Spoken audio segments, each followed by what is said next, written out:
ოფიციალური მონაცემები ცხადყოფს, რომ წლიდან წლამდე ქვეყანაში ხორცის მოხმარება იზრდება, თუმცა მზარდ მოთხოვნას ქვეყნის შიდა წარმოება ვერ ეწევა. 2023 წლის მდგომარეობით ხორცის მოხმარება ერთ სულ მოსახლეზე წლის განმავლობაში 45 კილოგრამს შეადგენს. ხორცის თვითუზრუნველყოფის კოეფიციენტი კი გასული წლის მდგომარეობით მხოლოდ 47%-ია. ბაზრის დანარჩენი წილი იმპორტირებულ პროდუქტებს უჭირავს. მიუხედავად ამისა, სხვა ცხოველური წარმოშობის პროდუქტებისგან განსხვავებით, ბოლო 5 წელში ქვეყანაში ხორცის წარმოება შედარებით სტაბილურად იზრდება. საქსტატის მონაცემებით თუ 2020 წელს 70,000 ტონამდე ხორცი იწარმოებოდა ქვეყანაში, გასულ წელს ეს მაჩვენებელი 89,000 ტონამდე გაიზარდა. ბაზრის მოთამაშეების ნაწილი სექტორის მთავარ გამოწვევად ორგანიზებული ფერმების სიმცირეს მიიჩნევს. გამოწვევა დარგში ცოდნის და ტექნოლოგიების ნაკლებობაც. წერტის დამფუძნებლის თქმით, ხორცის წარმოების ზრდას ცოცხალი პირუტყვის ექსპორტზე გაყვანაც აფერხებს.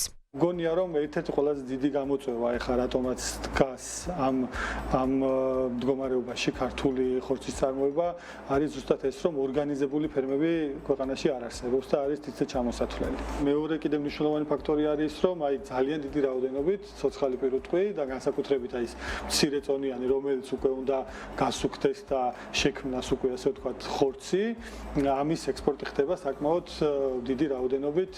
თუ რაღაც გრძელვადაში გავიხედავთ და ამ ადამიანებს თუ ექნებათ შესაბამისი ინფრასტრუქტურა, განათლება, ფინანსები და ასე შემდეგ, შეიძლება ჯობდეს, რომ იმ მომენტში არ გაუშვა ექსპორტზე, გაასუქო ესეც ჩვეულებრივი დამატებითი ღირებულების შექმნა არის, უბრალოდ დროში გაწელილი და შეიძლება საბოლოო ჯამში უფრო კარგი შედეგი მიიღოს თვითონაც და ქვეყანამაც. მაგრამ ამ ეტაპზე ეს ხდება და ზუსტად ამიტომ არის, რომ საკმაოდ განსაკუთრებით ბოლო 2 თვის განმავლობაში ძალიან გაძვირდა საქონლის ხორცი. ხორცის წარმოებასთან შედარებით მერყეობით გამოირჩევა რძის წარმოება ქვეყანაში. საქსტატის ოფიციალური მაჩვენებლებით ყველაზე მეტი პროდუქტი ბოლო 5 წელში 2021 წელს ვაწარმოეთ, რამაც 588 მილიონი ლიტრი შეადგინა. წინა წელს კი რძის წარმოება 574 მილიონ litrამდე შემცირდა. ხორცისგან განსხვავებით, რძის სექტორს შიდა მოხმარების თითქმის 75%-ის დაკმაყოფილება შეუძლია. დარგობრივი ასოციაციის ხელმძღვანელი ამბობს, რომ იმპორტის გათვალისწინებით აღნიშნული მაჩვენებელი საკმაოდ რეალისტურია. თუმცა სწორი სტრატეგიის შემთხვევაში რძის სექტორს არა მხოლოდ შიდა მოხმარების სრულად დაკმაყოფილება, არამედ ექსპორტის პოტენციალიც აქვს, თუმცა არსებობს არაერთი გამოწვევა, მათ შორის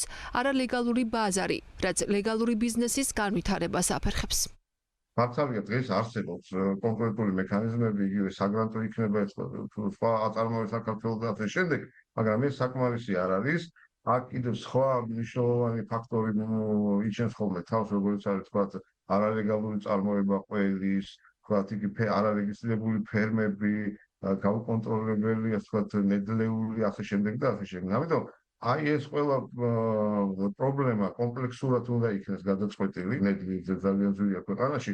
საკმაოდ მიუზიდველი უნდა იყოს წესი და რიგით ინვესტორისათვის, რომ მეტი და მეტი ფერმა შეიქმნას, მაგრამ გამომდინარე იქიდან, რომ ბაზარი არის არაკონკურენტულარიანი, ამ არალეგალების, ასე ვთქვათ, გამოისობით, მოდი ასე ვთქვათ, ამიტომ ბევრი მათგანი ალბათ თავს იკავებს და ამ სექტორში თანხებს არდებს. მეცხოველეობის პროდუქტებიდან ფაქტობრივად მხოლოდ კვერცხის შიდა მოხმარების სრულად დაკმაყოფილება შეუძლია ქვეყანას, რადგან კვერცხის შემთხვევაში თვითუზრუნველყოფის მაჩვენებელი საქსტატის თანახმად 96%-ში ადგენს. გასულ წელს მეფრინველეობის ფერმებმა 673 მილიონამდე ცალი კვერცხი აწარმოეს, თუმცა ეს მაჩვენებელი ბოლო 5 წლიან ჭრილში გაცილებით მეტი იყო 2020 წელს და 674 მილიონს შეადგენდა. დარგობრივი ასოციაცია ამბობს, რომ კვერცხის მწარმოებლებს არა მხოლოდ შიდა ბაზრის დაკმაყოფილება, პროდუქციის ექსპორტზე გატანის რესურსიც აქვს, თუმცა სექტორს მაღალი გადასახადები და იმპორტირებულ პროდუქციასთან კონკურენციის გაწევის პრობლემა აქვს. რეალურად ქართულ მეფრინველებას თავისუფლად შეუძლია აბსოლუტურად სრულად დააკმაყოფილოს თავისი მოთხოვნილება კვერცხზე. ძირითადი პრობლემა, გამოწვევა, რა ვიცი, როგორც გინდათ ისე ვთქვათ, დავარქვათ, ეს არის საზღვრის დაუცველობა. კიდევ ერთხელ ვიძახი, არანაირი ჩაკეტვა, რომელ ჩაკეტვაზეა საუბარი, დღესდღეობით მსოფლიო სავაჭრო ორგანიზაციის წევრები ვართ, მაგრამ სასაცილო ის არის, რომ ამ ორგანიზაციის წევრი მარტო ჩვენ არა ვართ. 100 ქვეყანაზე მეტია ამ ორგანიზაციის წევრი და ყველა რაღაცნაირად იცავს თავს და ჩვენ რატო ვართ ესე დაუცველი, რა ვიცი, ექსპორტზე რო იფიქრო, უნდა იყოს წარმოების მოცულობა მუდმივად მზარდი.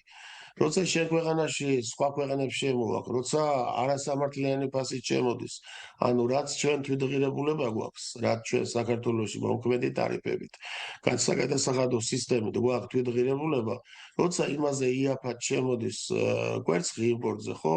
ცოტა ძნელია იფიქრო წარმოების განვითარებაზე და რაღაც გეგმები დაახსახო. ადამიანისთვის აუცილებელ და სასიცოცხლოდ მნიშვნელოვან პროდუქტებს შორისაა ხორბალიც. ხორბლის თვითუზრუნველყოფის მაჩვენებელი საქართველოს შემთხვევაში მხოლოდ 22%-ია, მაშინ როცა საერთაშორისო სტანდარტით ეს მაჩვენებელი 40%-ს მაინც უნდა შეადგენდეს.